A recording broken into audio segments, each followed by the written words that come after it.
curse in almost every post. I try to do little asterisks instead of spell out the F word.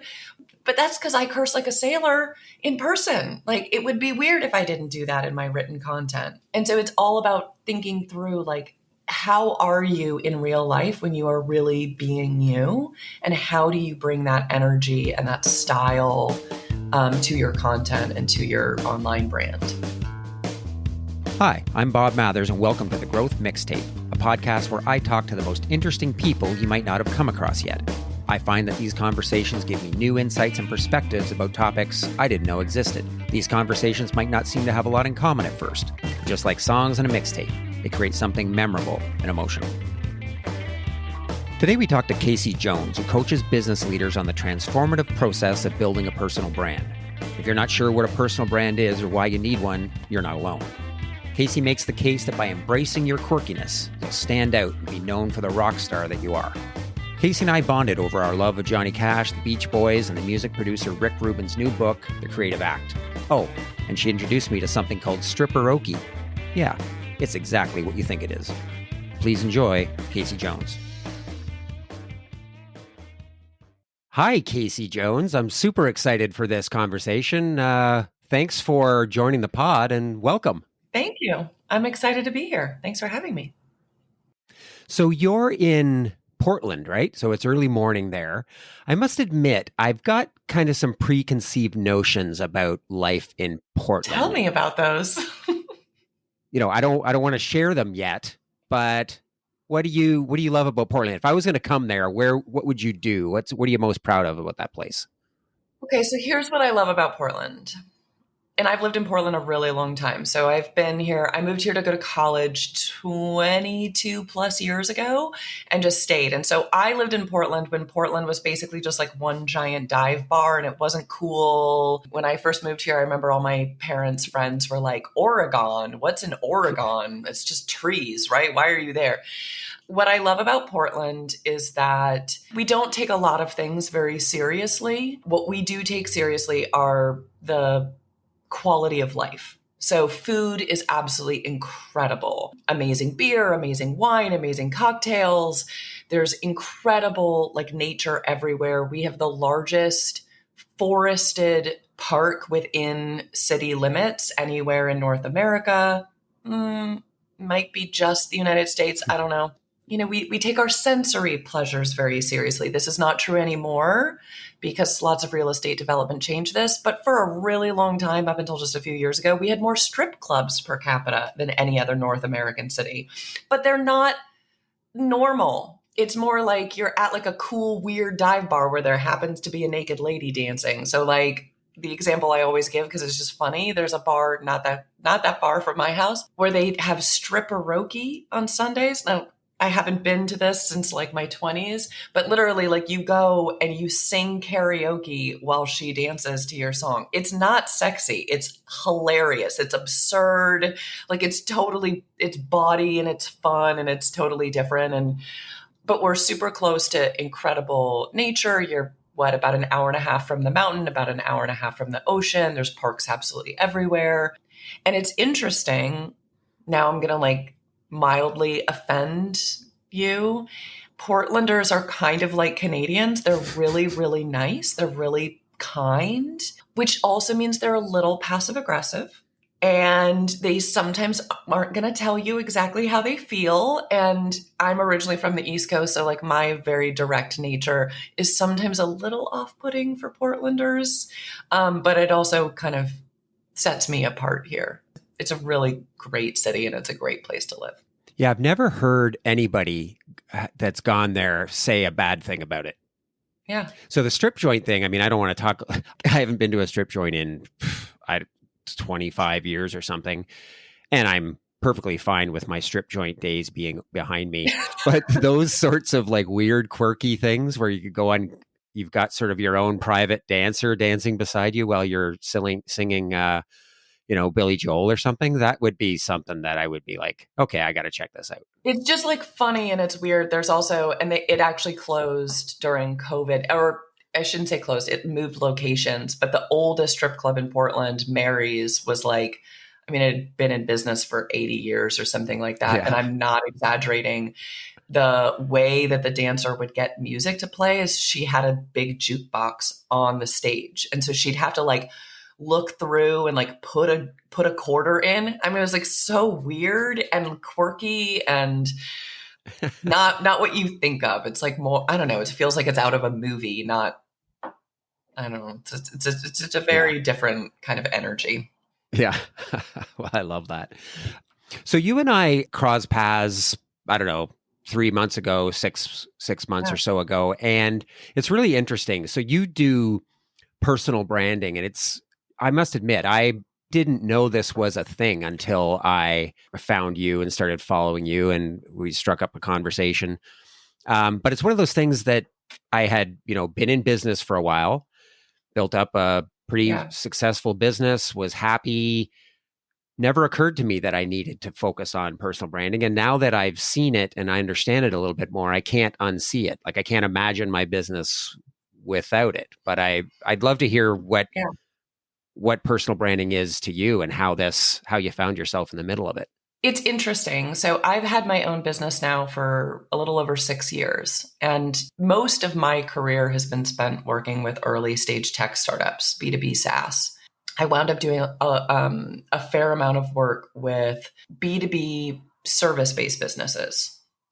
And the way I used to think about them is I would always say they built up a solid book of business through word of mouth, but they get to a point where they think, okay, if we're going to grow, if we're going to reach this next like level, we have to do something different. What do we do? And so I would work with them on starting to kind of figure that out. It was always very interesting because it's in a lot of ways very similar to an early stage startup where they're doing a bunch of these things for the very first time. Yeah. They have the advantage though of actually having product market fit and knowing their customer a little bit better, but also the disadvantage of long ingrained habits and routines and systems. And so it's harder to change when you've been doing kind of the same thing. And the way I would think about it is if you've built up a solid book of business through word of mouth and you want to grow and you want to grow in a more systematic, kind of repeatable way, what your game really is increasing the number of mouths that are spreading that word. And so, how do you make sure that more people know who you are? And I think personal branding is the easiest. It's also the most effective. And I think I've been thinking about this now for 6 years. It's really changed over the last few years. People do not follow company brands. Okay, 10 years ago, we might have followed Apple on Twitter or on Facebook or whatever. We don't do that now. We don't really give a shit what the company has to say because we know it is them. We know it is marketing. And it's sort of an interesting thing as we've become more and more disconnected in our real lives. We seek out more connection in our digital lives. They're not going to follow your company brand. They're significantly less likely to read a company's blog and things like that. We even know Google, right? Like if you do a Google search, search results kind of suck, right? The only thing that shows up are the companies that have figured out how to seriously game the SEO. And it's the same stuff. It's super boring. It's all rehashed. P.S. I think that's why like Chat GPT has such an opportunity I mean, Gen Z, they search on TikTok. They use TikTok like Google. That's how they do research and things like that. So the whole personal branding thing is if you want more people to know about your company, to know about who you are, you can pour lots and lots of money into your company marketing. It's a long game and it's going to be really freaking expensive. The personal brand, it's just more effective. Like that's the whole business angle. On the other side, and I posted about this morning and you already commented on it, it's an incredibly rewarding sort of initiative or effort that you can undertake like as a person. There's something very powerful and I think kind of beautiful about putting yourself out there and sharing your story, your insight, your journey, and what you've learned along the way. It's deeply rewarding, like as a person, to realize that you can talk about the things you've been through and help people.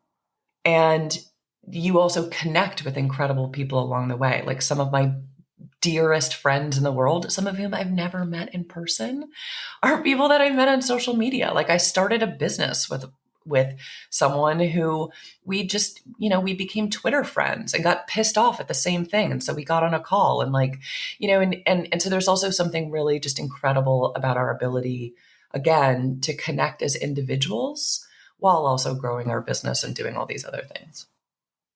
That's interesting. You mentioned it's a journey. It certainly has been for me. And I said, to me, it's really been about getting better at telling my story and sort of getting over the fear that anybody would give a shit what my story is. And it's a real process. What are the biggest obstacles you think people face when they're doing this for the first time? You posted quite a bit about digital confidence lately, and I hadn't never heard of that term, and maybe you made it up, but it's really at the heart of a lot of this, I think. Yeah, I think the number one challenge that people have is getting over the fear. And it's what I find really fascinating is sometimes they don't think it's fear. They'll be like, oh, well, I just never have the time.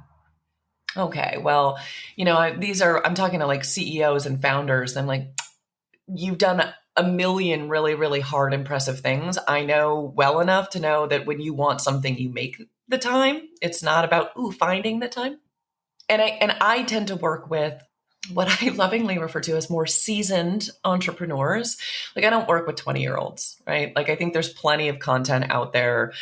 And if you look at a lot of the personal brand like gurus, even on LinkedIn, it's like 27-year-old kids who aren't married, don't have a mortgage, they have no kids, they have like not very complicated lives, and they're the ones teaching you. And they've got some good advice, but they also are not going to understand some of the challenges that we face when we are more experienced. Because the big thing is you have more to lose, you have more at stake. I'm in my early 40s, and I think I was a little, I don't know, maybe a little naive. And so I just started kind of posting online. I had no freaking clue what I was doing, and I sort of learned as I went. But I think a lot of people look at that, and first off, they haven't been a beginner at anything in a really long time. And they probably have never been a beginner in a very public fashion. And so it makes them very nervous. Like they're used to really knowing what they're doing and having a plan and feeling confident in that.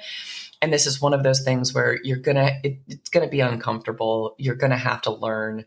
One of the benefits is when you first start, your content probably won't be that good and it probably won't really get a lot of attention. And you're experimenting when no one's going to really see it. And so there's the stakes are a little bit lower. The biggest blocker for most people is fear. It's fear and a little bit of confusion and just not really being sure of like, okay, what do I do? How do I do this? Like, how do I get started in a way that isn't going to make me look like an idiot? Yeah, it's you and I have talked about when I decided to be just a little bit more present on LinkedIn, I didn't have a strategy. I was just sort of, hey, I've got some interesting thoughts. Maybe I'll just share them. And I was just using it as a tool to get over, I don't know whether it's imposter syndrome, but I was using it as a mechanism to say, I need to get more vocal and about sharing my experiences and my stories. And so it was really just a tool to do that. And then I started getting more strategic about it and having an ideal customer and pain points and everything. And that became, it is very much a journey because I couldn't have gotten to the strategic part if I hadn't first gotten over some of the fear, but then the fear just changes into something else. And all of a sudden it's not just interesting anecdotes from Bob that are kind of random and throwing shit against the wall, but now there's got to be a purpose to it. Now it's got to be thoughtful and engaging, and there's got to be a hook, and there's got to be in this and that just comes with a whole new set of fears. So for me anyway, it's very, very much been kind of a journey. Well, so I teach a cohort on this, and we just wrapped class. And honestly, by the end, I felt like a broken record because I would say over and over and over, it's a journey, not a destination, because you're constantly learning. And even when you get pretty good at it and you kind of get in your rhythm, it's constantly evolving because PS, you are constantly evolving. The thing that I think is beautiful about it, but also kind of freaking challenging, is that it is this intersection of something very professional and strategic and business focused and very, very personal. And there's not a lot that we do in our lives and in our work that really have this sort of this integrated connection between those two things. And the only way you're really going to be effective at doing this is if you bring the personal into it, right? Like there's tons of content of just like, these are the 5 things you need to know about this topic. It's not that interesting. And PS, it won't stand out. How you differentiate is you bring you to it. And that makes it kind of scary. It makes it sometimes a little bit harder, but in the long run, easier, more powerful, and definitely more confidence building. One of the things that I find fascinating about it is exactly what you were just saying, is balancing that personal and that like authenticity and the strategic side. And I talk about this often, that when I first started, I started creating content, mostly videos on LinkedIn in like spring of 2018. It's a long time. And I had no clue what I was doing. It was still early enough that there weren't lots of like, this is how you build your personal, like there wasn't a lot of like guides on how to do it. So I was totally just throwing shit at the wall. And I would just talk about stuff that I felt like talking about. And it worked. It resonated with people. I definitely got business from it, but it was like totally scattershot. And as I went on, I eventually got to this point where I was like, okay, it's time to get strategic. And I started, really planning things. And honestly, my content really started to suck because I lost myself in it and I didn't enjoy it. It was like much harder and it didn't feel good because it wasn't really me, and it didn't really work because it wasn't really me. And it took a long time then for me to be like, okay, how can I still be strategic and intentional and talk about things that will bring me business, but also do it in a way that is like very me and it's like my style. And I always want someone to be able to read a post, and whether it has my picture, whether it's attached to my profile or not, they can look at it and be like, I'm pretty sure Kasey Jones wrote this. And I think it took me a while to get there, but it feels good to be there. One of the things that I think attracted me to your content initially was the vulnerability that you showed and some of the personal things that you shared. And it occurred to me as I'm trying to do a little bit more of that I'm probably sharing things about my life and painful things that have happened to me that like my best friends would probably read these posts and be like, yep, I had no idea Bob was going through that at that time. I don't know. Have you ever had that happen? Oh, absolutely.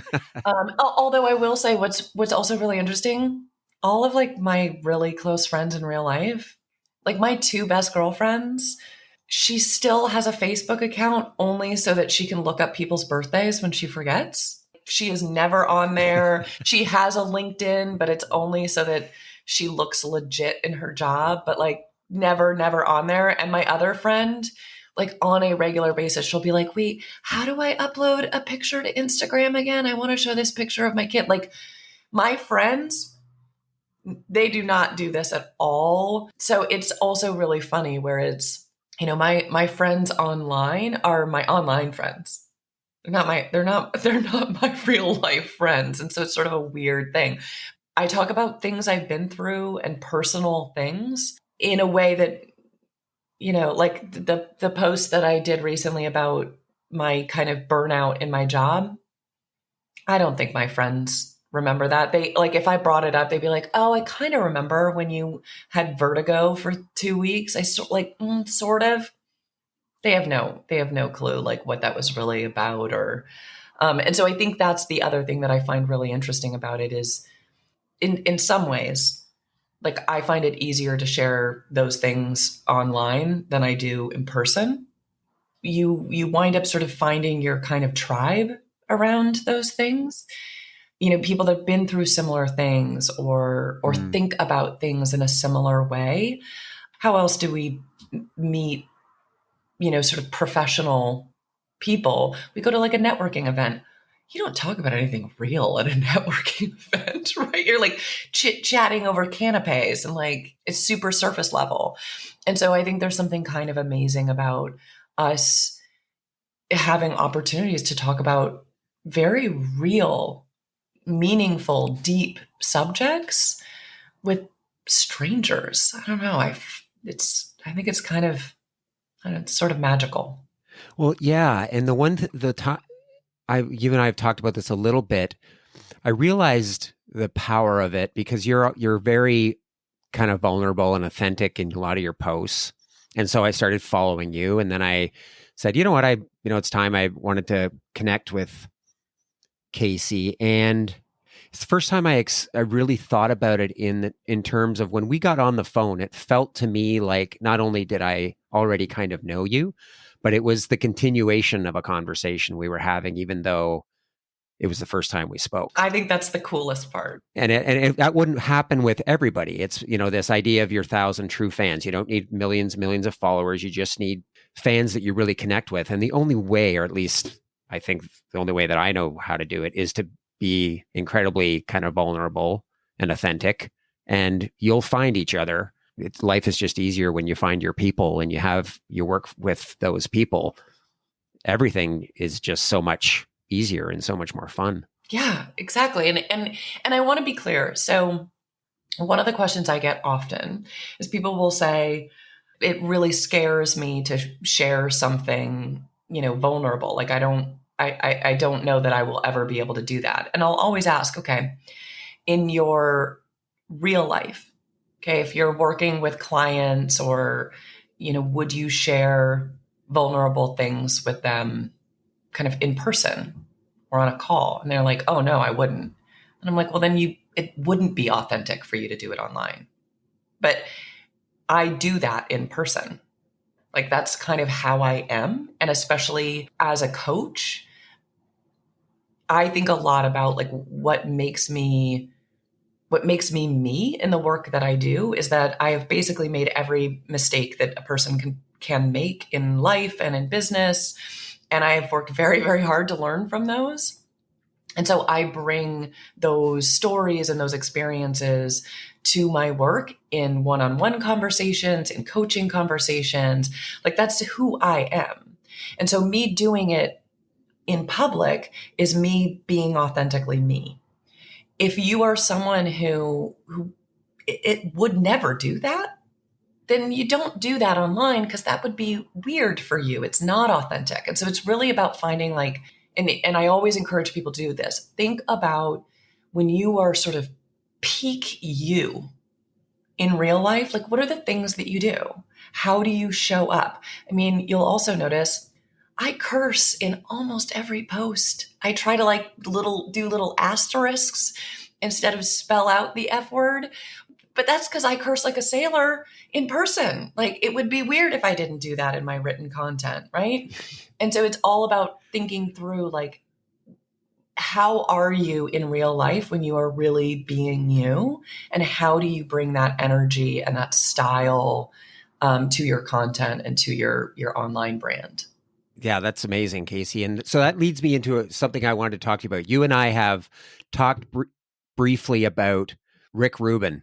So Rick Rubin, I think most people know, is a kind of a legendary music producer. He worked with some of the early, hip hop artists. He's worked with the Beastie Boys, Red Hot Chili Peppers, and one of my all-time favorites, Johnny Cash.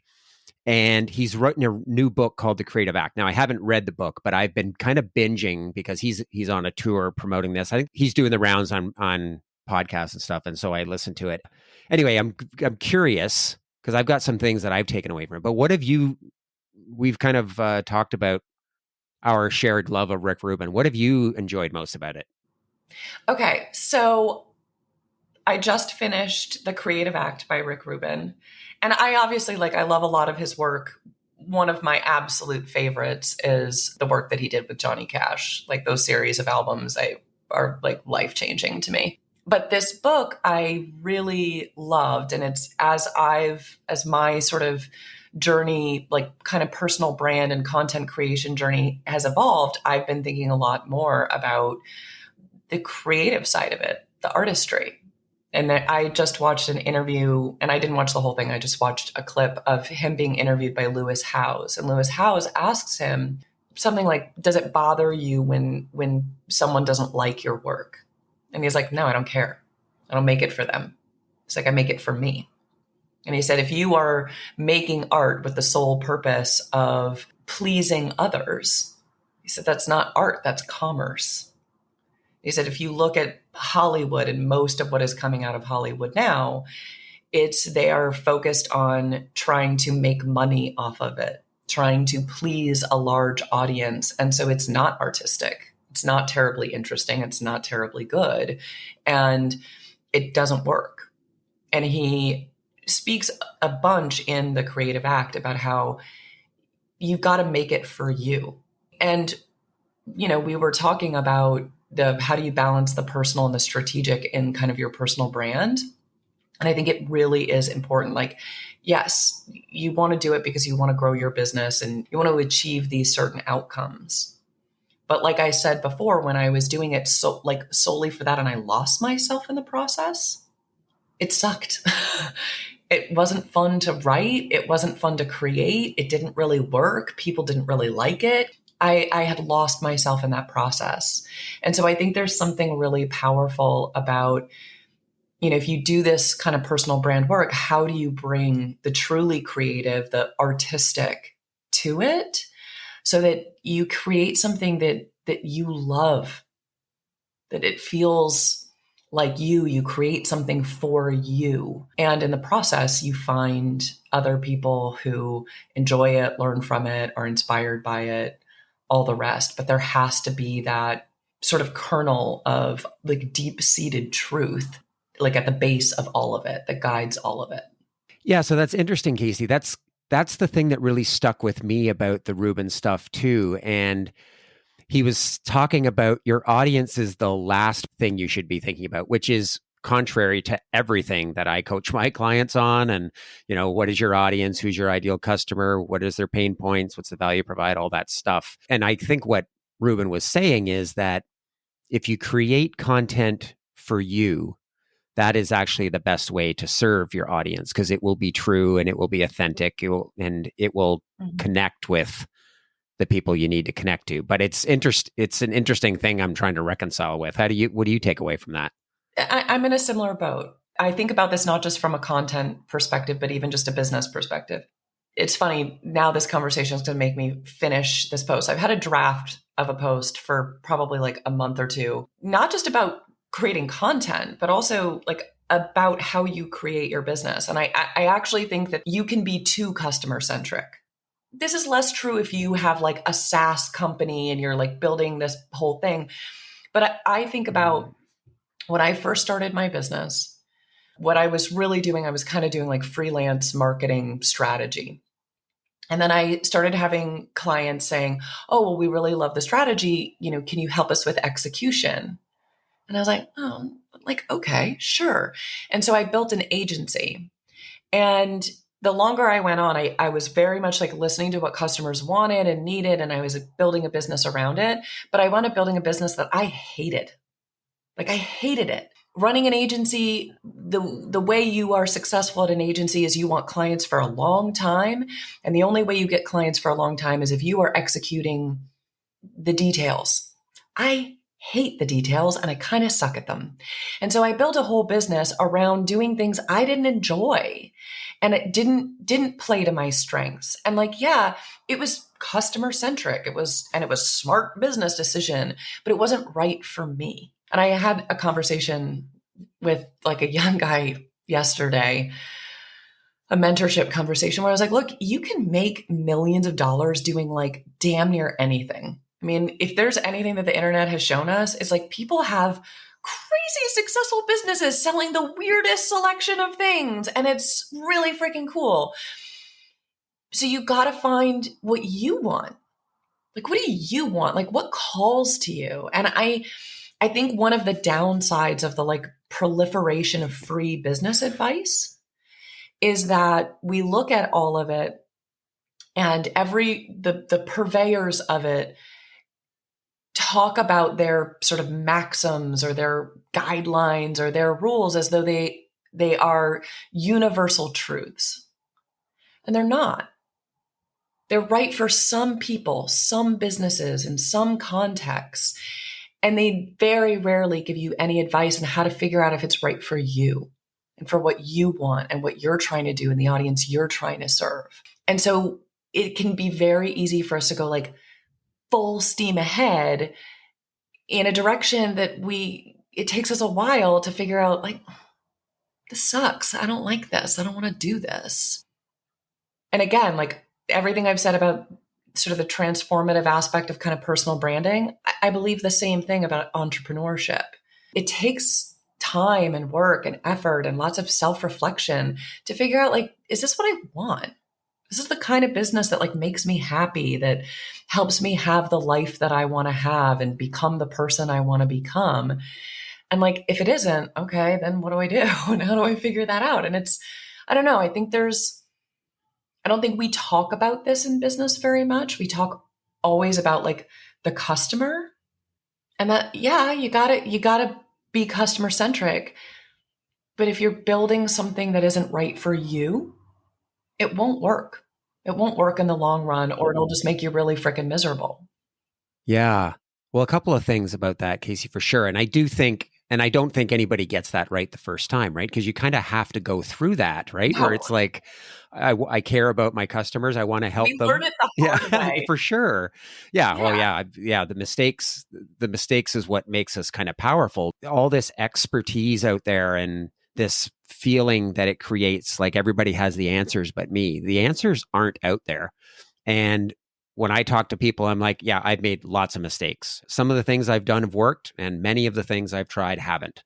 And the things that didn't work for me doesn't mean they won't work for you. The things that worked for me might not work for you. It's the putting everything together, and putting everything together, I know, and bringing together those combined experiences. And we create something that neither one of us would have come up with on our own. And that answer is not out on LinkedIn anywhere.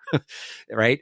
But it is that process of kind of discovery that yield something that actually fits for you and your business. And I think, it's as much art and science and magic, but it's not as easy as, hey, I follow these people and they've said these are things to do, so I'm going to go try to bring them. I get overwhelmed too when I'm looking for answers out there, and I know how they feel.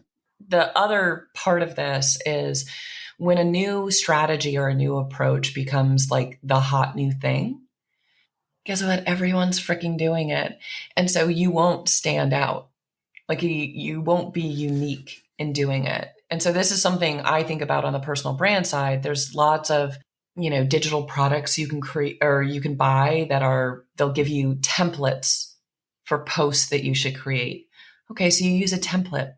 If there's like thousands, hundreds of thousands of people using the same template, like, yeah, you think you're going to really differentiate yourself?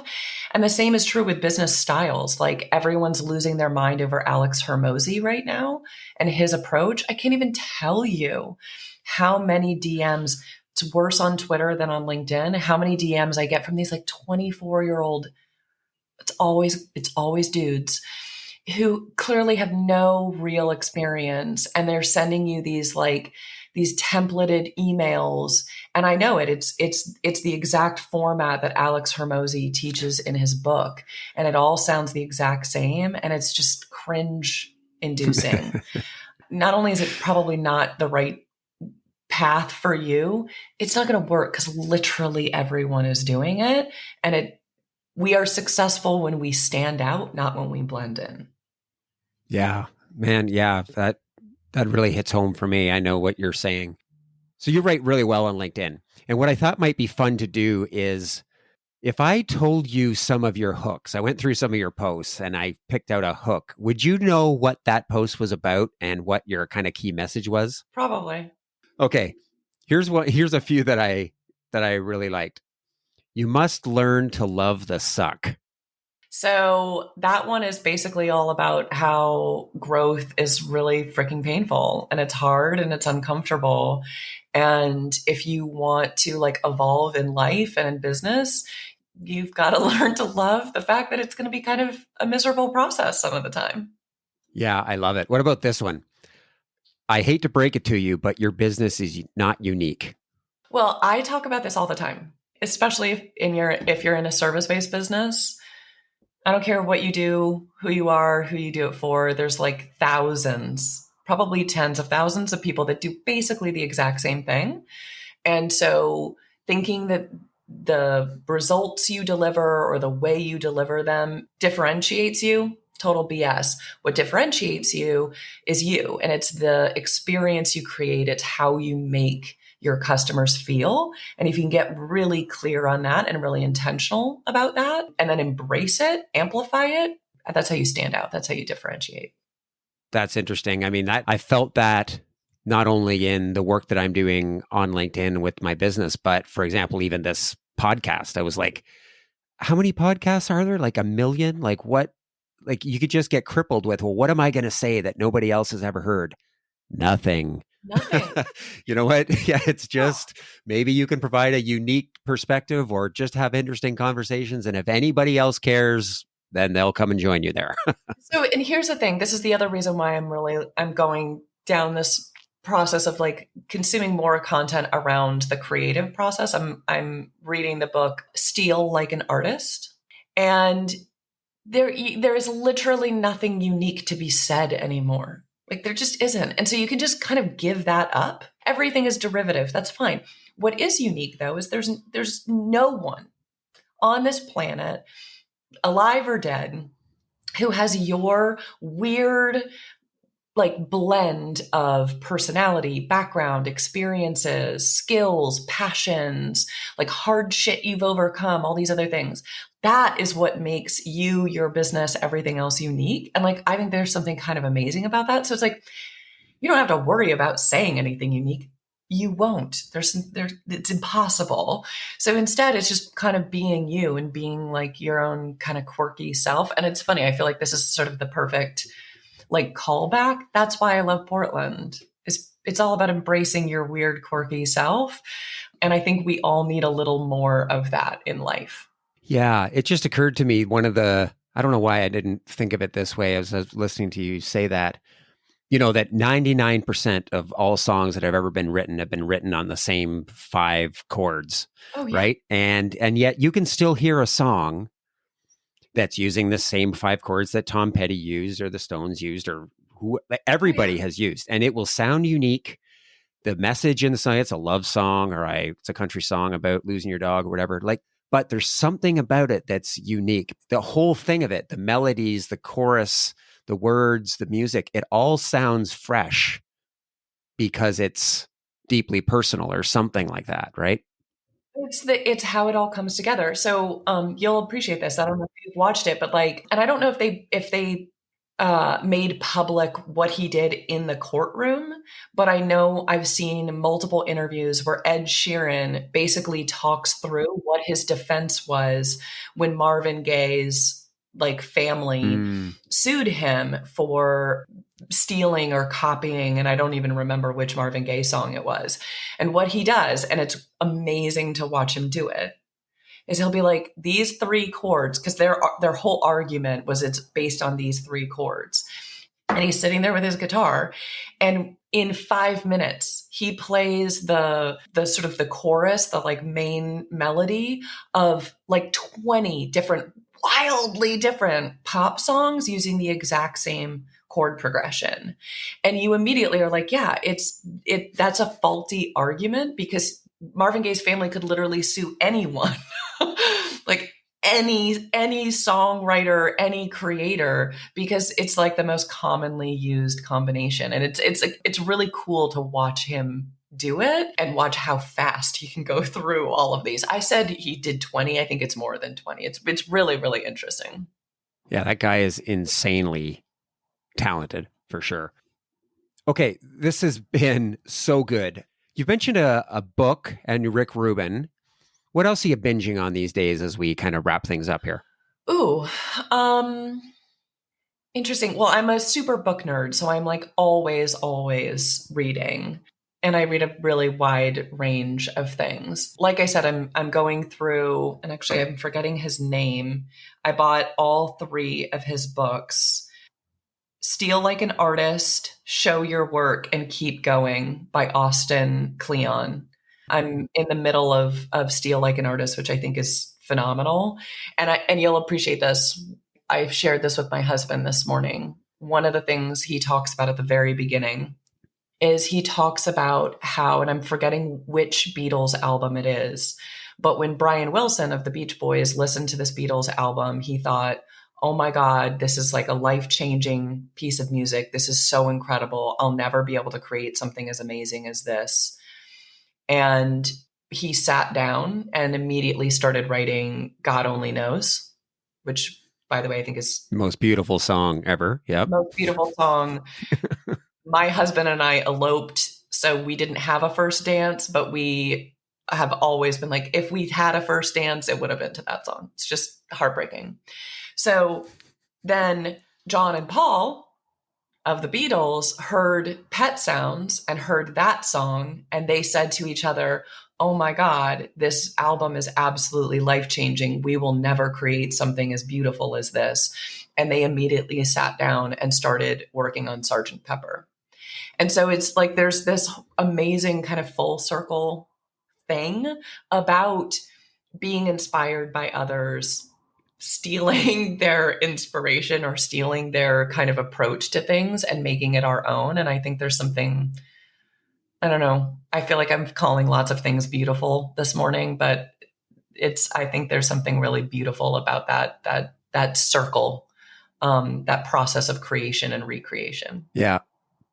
Boy, I thought you had me at Johnny Cash, but when you bring up that Beach Boys song, it's just like I've tried to play it on my guitar, and Brian Wilson's like a genius. It's all these weird chords. It's kind of more a piano song, but I've never been quite be able to master it. And honestly, I don't think I could get through it without crying anyway if I was sitting around a campfire. So what's the point?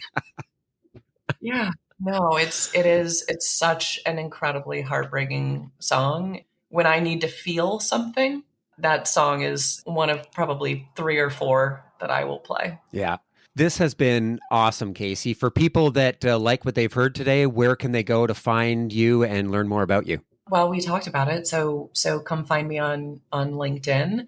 And my handle on all the socials is A Better Jones. And so you can always find me that way too. Yeah, I love that. A Better Jones. Yeah. That's great. Well, thank you so much. This has been so much fun. I was really looking forward to it for a while, and you certainly didn't let me down. This has been awesome, Kasey. No, it was so much fun. Thank you. The Growth Mixtape podcast with Bob Mathers is produced by Bespoke Projects. Music by Je m'appelle Walter Cronkite. If you enjoyed this episode, please take a moment to follow and rate us. When you do this, it helps to raise our podcast profile so that more people can find us. If you want to connect, you can find me on LinkedIn using the link in the show notes.